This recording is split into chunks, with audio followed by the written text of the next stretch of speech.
Okay, everybody, and in today's video, what we're going to be doing a video on is an update on the '06 Ford Taurus. And the Taurus has now 203,006 something on the odometer. And first off, what I want to tell you is one thing that Nissans don't do is Nissans aren't like dogs. They don't bark at you. Oh man, I already got the dogs barking. And Nissans also don't blind you. But one of the things, and you know why Nissans don't do that? Because their electronical systems are broken. And, yeah, so it's got 203. The catalytic converters, front banks aftermarket, rear bank is original, tranny's original. It's got a little bit of the town car sag, a little bit. I tested out the shocks on the back, and the shocks are living on borrowed time. Rear brakes are also on borrowed time. And other than that, I just the other day did a coolant flush and an oil change as preventative maintenance. And, besides that, the car is still pretty good, I've been fighting with that dent on the door. I know for a fact this car has been vandalized at one point in time in its life. Because also I fixed that door. The reason why I feel as if that this car has been vandalized at one point in time is because of my experience, right? Look at that tire, right? Okay, look at that tire. It's 50-50. Both of those tires are mismatched tires. Okay? Look at this tire, too. Mismatched in the other three. And, whoa, this is a whole nother tire, baby. And another thing that adds to my conclusion that this thing has been vandalized in one point of its life is the fact that I had to add my own jerry rig of a washer fluid squirter thing because I'm too lazy, and they were cut at one point in time. Brake lines were also replaced on this thing too. And which leads me to believe that they were also cut at one point in time in this car's life. So what I think what happened to this car, based off of my experience, the tires were slashed, the coolant thing was, the squirter thing was slashed, and the heater core went out in this car's life too, all at the same time. Which that could happen if thieves or bad boys put soda in the vents. Based off of my experience with these Fords and my knowledge is that is the only occasion that all three of those systems break. See, the heater cores inside of the dashboard, the coolant, the washer squirters underneath the hood.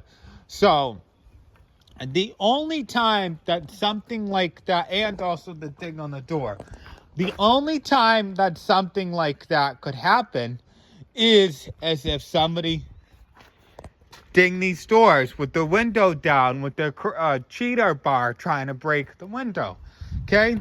Somebody then couldn't break the window.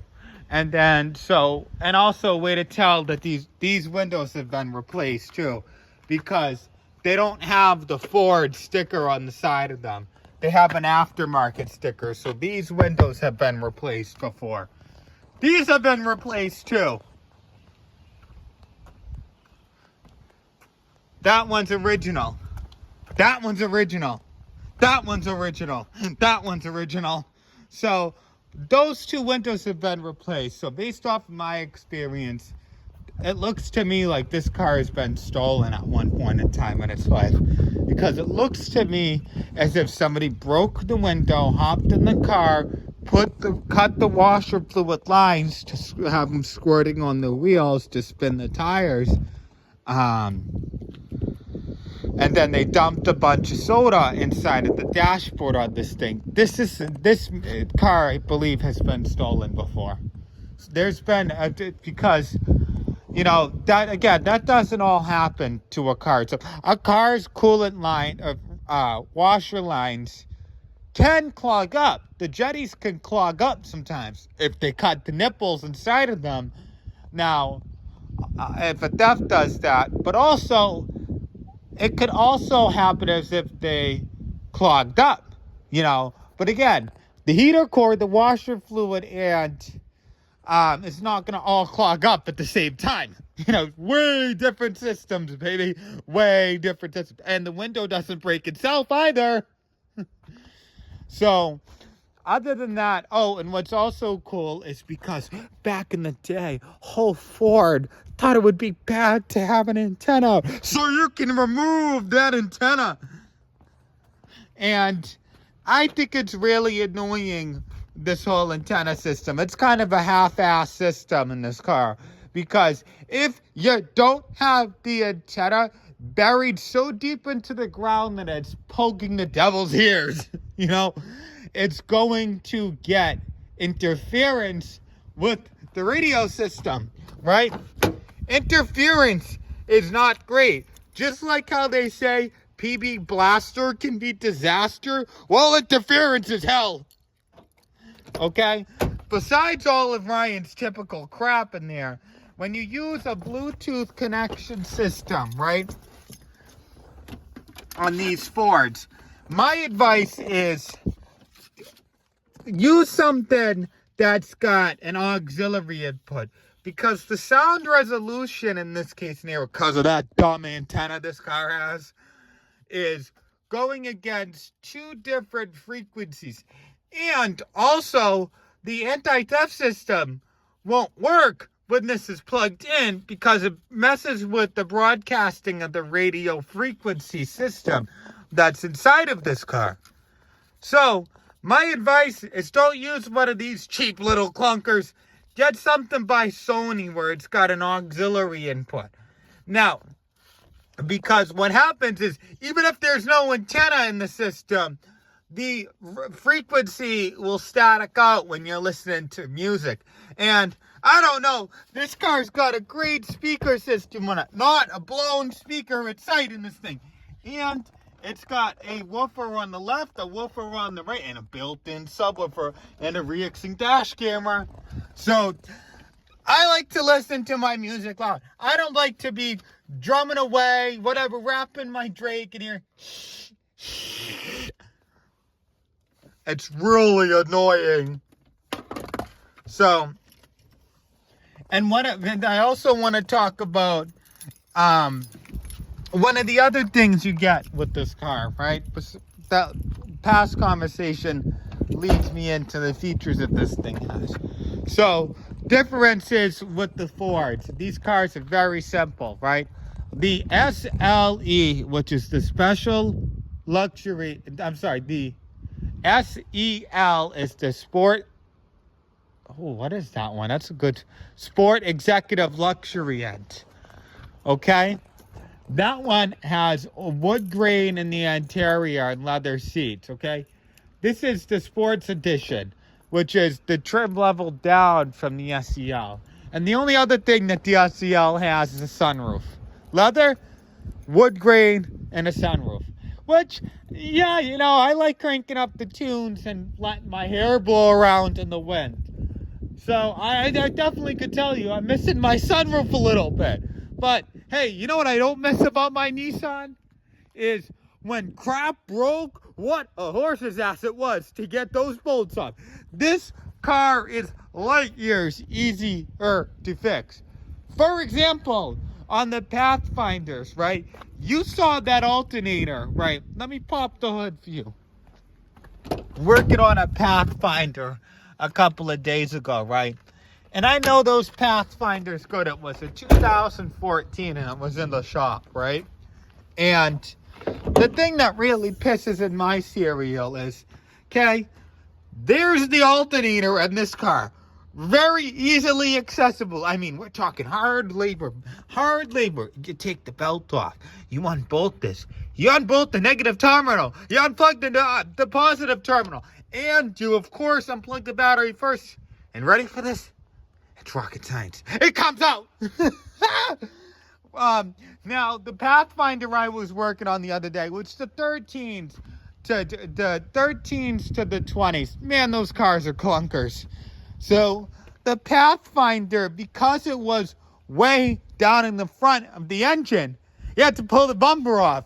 Typical Nissan. They're really starting to be like old Volkswagen. So you had to pull the bumper off. And then you had to pull the radiator off. And then you had to pull off the radiator, upper radiator hose and the bottom radiator hose. And you thought it was hard there? Well, we're just getting to the tip of the iceberg, baby. And you had to pull off the headlights. And you had to pull off the radiator core support.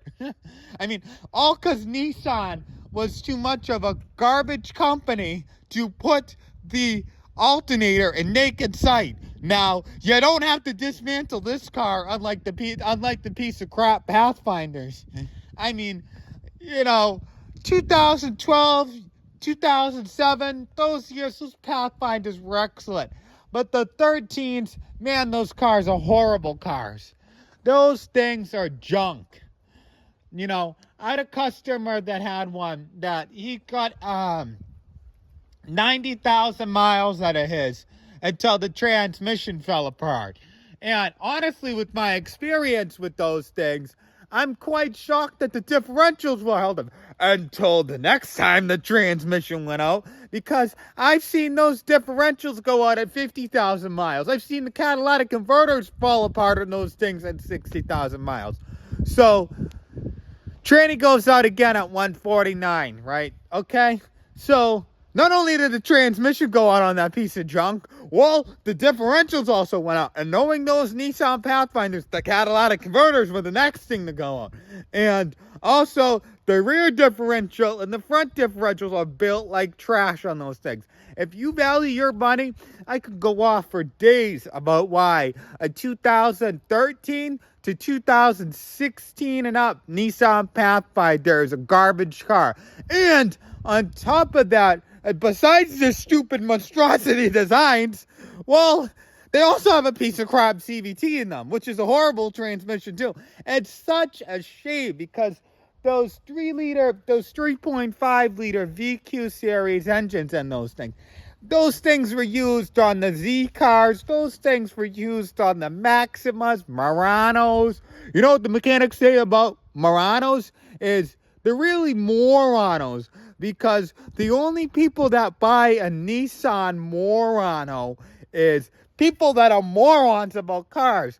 Because any big Nissan SUV with that V6 engine, the transmissions go out all the time. Now, I had a customer that had a 2012 Murano. Yeah, but the customer was 68 years old and she drove it like Granny Smith on the way to church on Sunday. So, now I did warn her, you start letting grandson drive that thing around. Oh, that transmission's going to burn out maybe in 2 miles. I mean, I wouldn't be surprised, because, man, those things are real fragile transmissions.